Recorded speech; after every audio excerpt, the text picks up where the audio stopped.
Alright.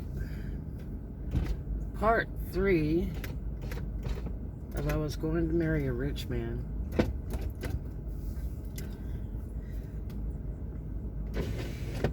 So, a little bit about Thurman. He wore a rag top, but he never took it off. And Jim Whitehead, our dearest friend, and Jim had known Thurman for a lot of years. He was also pretty close to Thurman's previous wife. Thurman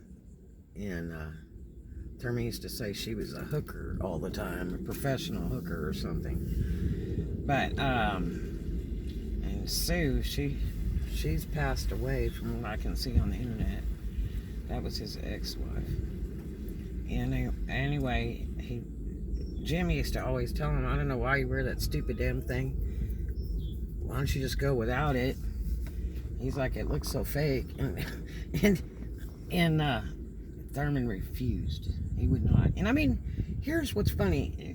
The guy has the money that he had. Why didn't he just go get hair transplants? You know? I mean, he never took that rag top off. He slept in it. I mean, he wore it like 24 hours. So anyway, the guy dressed very nice for work and stuff, but he sometimes would show up at lunchtime. He would come to the Germantown house, and you didn't know whether to talk to him or not. It was like, after a while, he was kind of maybe showing his true colors or something. Guys will put on a show sometimes, and you'll get very fooled, and this guy was the king of shows, I think. Sometimes he'd come home and you know, I guess he was having just the ultimate bad day at work. Like, he hated his job, but he loved it or something. Or maybe he totally hated his job, but they paid him gigantic money. And he was like a fixture. He had his own office. He even had, they furnished him a work car so he didn't have to drive his own car. But he used to drive a little white, brand new car, and that they furnished him with. And then we had a Ford XLT Bronco that was a very nice vehicle. I mean, I'm not into trucks and SUVs, but it was black, silver with red pinstripe. It was really a nice vehicle. And it was perfect for Pickwick, actually, because Pickwick was out in the woods, where our house was. Anyway, he smoked cigars often, not all the time, but often. And that was just a characteristic of him.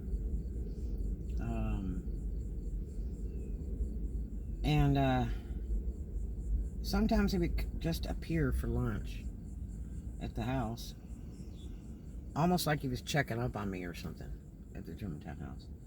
And he might be in a good mood, might be in a bad mood. And so one day he was telling me, he said, I like Prozac. And Prozac is like a mental drug. I've known my friend Jonna Daggett, her brother, I think they put him on Prozac or something, and he had to take it to stay calm and stuff. But it's a high prescription drug. It's not something you just want to take for the heck of it. But Thurman would say, you know, sometimes I'll take Prozac just to smooth out. And I was like, you know, and so, I mean, sometimes he looked like, you know, when it's real dark before the storm, he had that look. And so I'd asked him one day, I said, well, so you have a prescription for that? Or you know. And he said, no. He said, I get my guys to get it for me. And so, Thurman's job, he was head of waste and sanitation in Memphis, Tennessee. And he was down at a big, large complex. And that's where he worked. And then I guess the rest of the time he would drive around or something, checking on the trash dumping guys and stuff like that. And he would throw trash out the windows of the car all the time. And he said, you know why I do that is so it keeps my guys employed. And I'm like, really? And he was like, yeah. He said it keeps them working. And I was like, okay. And he'd worked for them so many years. Hell, he worked for them back when Danny Owens was, open and had all the clubs. And he used to go to the clubs. He liked the strip clubs, I guess. And, he told me some stories I didn't even know about. But anyway, he was, I don't know, it was kind of interesting. I don't like to ask people a lot of questions. If, they lead into something, I might ask them a couple things just so I get an answer. Because here's a guy I really didn't know that well.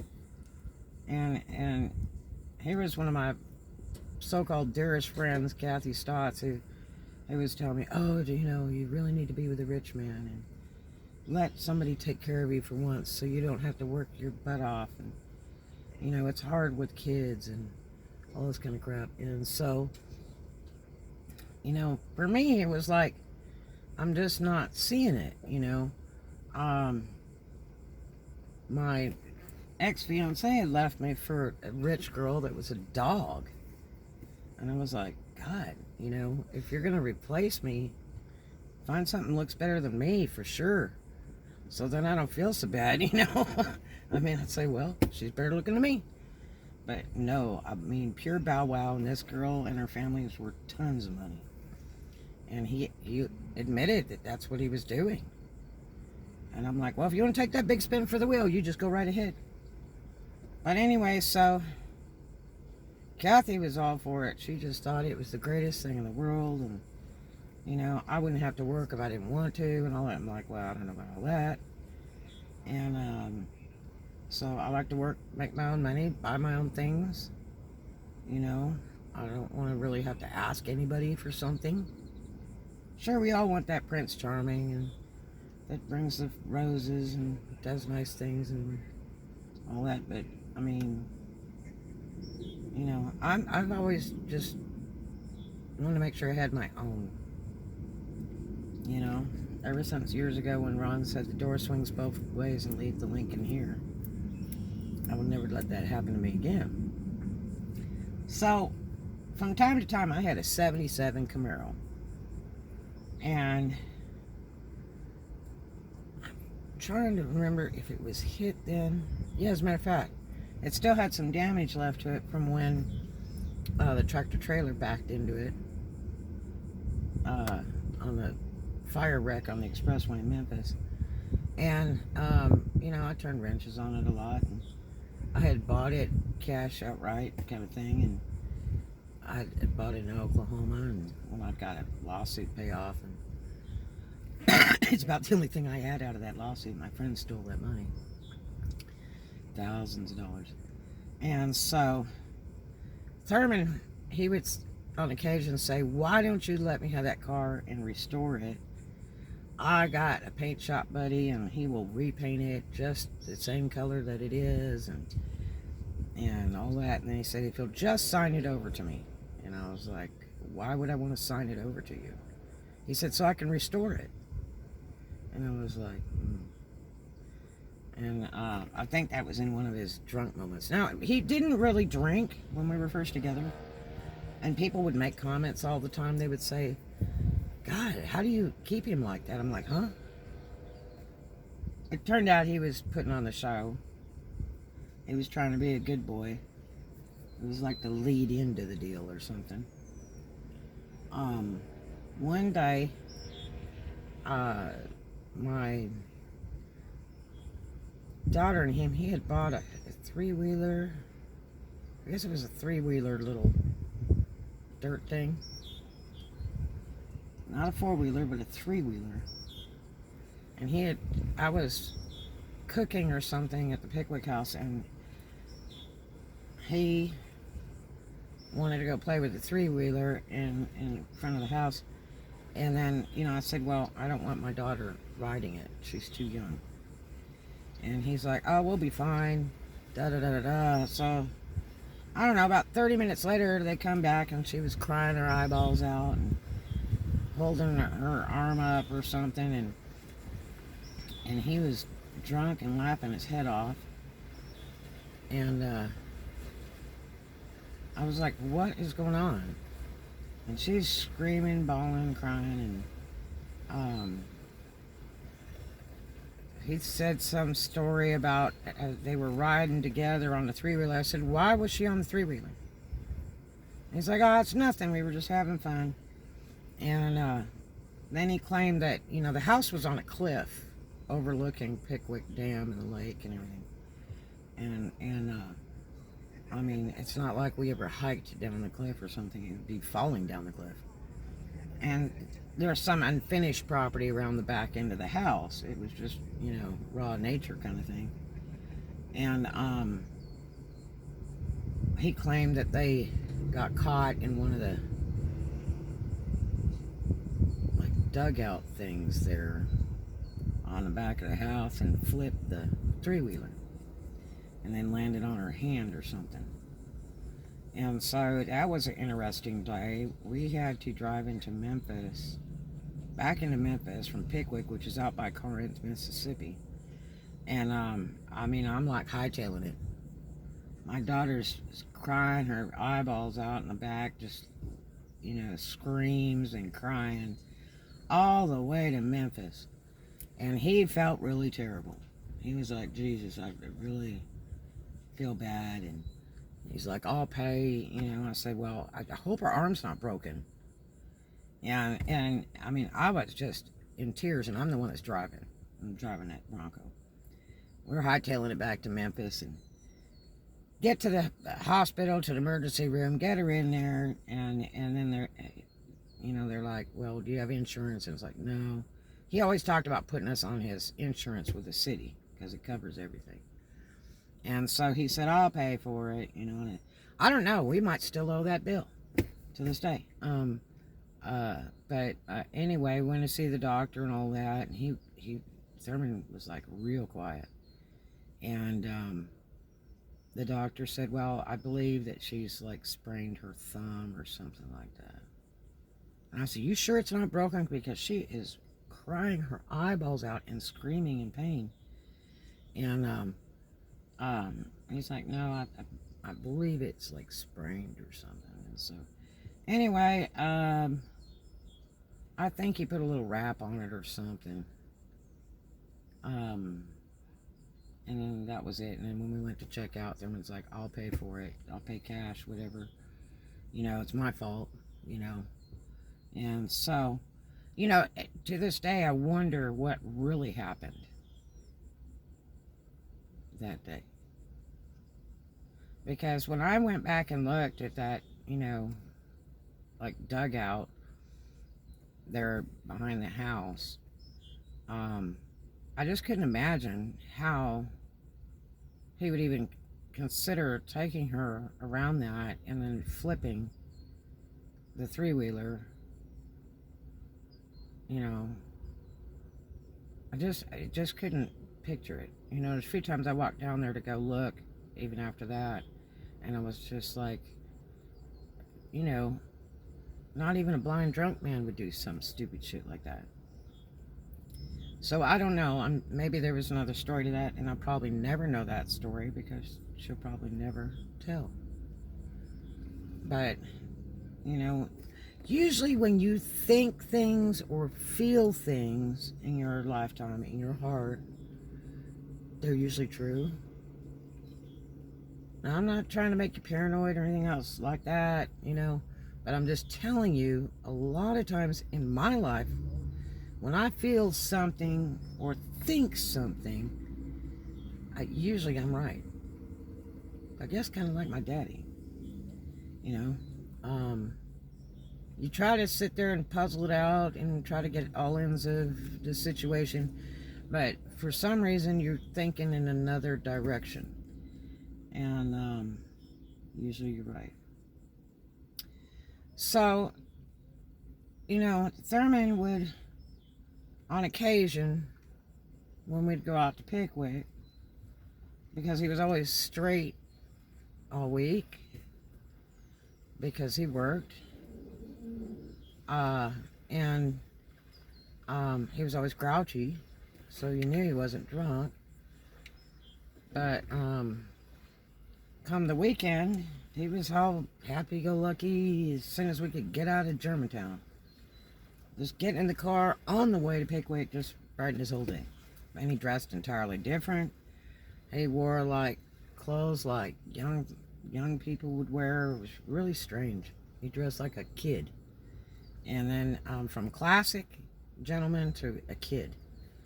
It was kind of weird. And then, he might want to stop and get a couple beers from the store, and but he was just kind of toasty. I don't know if he drank a bottle of liquor on the side or whatever he did, but I do know that he liked that Prozac, and Prozac and liquor I found out years later, is a very dangerous combination. It's not a good thing. And I think that's a lot of some of the problems we had. I just wished I'd have known more about Prozac, and the effects of people taking it and drinking with it. Oh, that young cop is over here. I bet he's having a blast. So, I know a guy told me, he said, well, if you park there and leave your car to go feed the animals, then this young cop will come up and ticket you. But anyway, so I was kind of concerned about that. Here's a guy who's taking a chemical that's not prescribed to him. He has the money and the insurance to go get it. So why doesn't he just go to a doctor and get it prescribed? I didn't realize how bad the Prozac is in reaction with alcohol. I wished I'd known. That is the funniest looking pontoon boat I think I have ever seen. Either that or he just has entirely too heavy of an engine. Freaking tourist sitting there, and the guy wants to get through.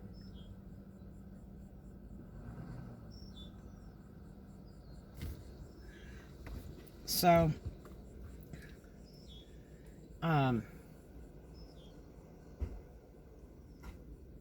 he seemed so unhappy working. And he was like, I can retire anytime. I've done my years, and I'm sick and tired of working for the city. I'm the best. I know what to do. My guys don't know what they'd do without me. Now, sometimes we get in an argument, which was kind of rare, and then he would say something like, you don't know me.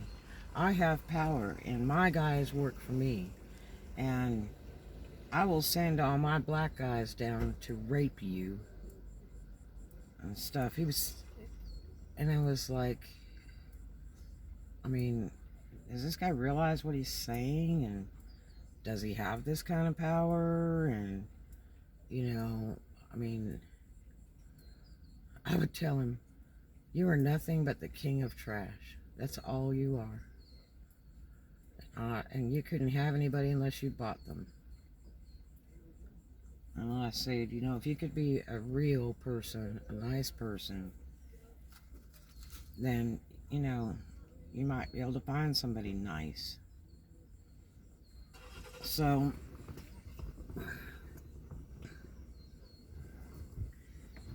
anyway, people already parking their cars in places they're not supposed to.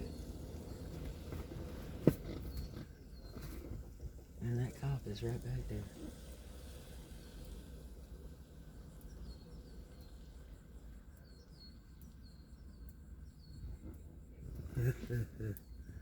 Oh boy. So anyway, I was getting a little leery, and I thought, you know, this guy's so out to be married, and we had already scheduled a date and everything, and I've started to wonder if this is something we're doing. He had a lot of promises. I mean, one thing he did was he took us down to the local bank, and he said, really need to have a bank account. Y'all really need to have a bank account. He said, I'm going to start a bank account for your daughter. And I'm like, okay. And he said, whatever she puts in it, I will match it. And so we went down to this bank, and to this day, that bank still has that money, I'm sure. And there's no telling what's in there. And so we went down, and my daughter had her monies and stuff and to put in her account, and then he matched it right there and put that account on there. And then I can't remember if he wanted to be on the account or trustee on the account or what, but we used to, like, every weekend we'd go up there. We used to go by her bank and go put some money in her account, and she'd have her money ready, and then he would lay the cash down that matched it. And he was very stern on her having her savings account and being a kid. And so I do know that we tried to access it a few years after. I was so scared to go in that area because of him. And we couldn't. I tried to call them, went to the bank, whatever, and it was almost like the account was non-existent or something. It was very strange. And you know, they would say, well, yeah, it is, but you don't have access, or I don't know. It was really weird. So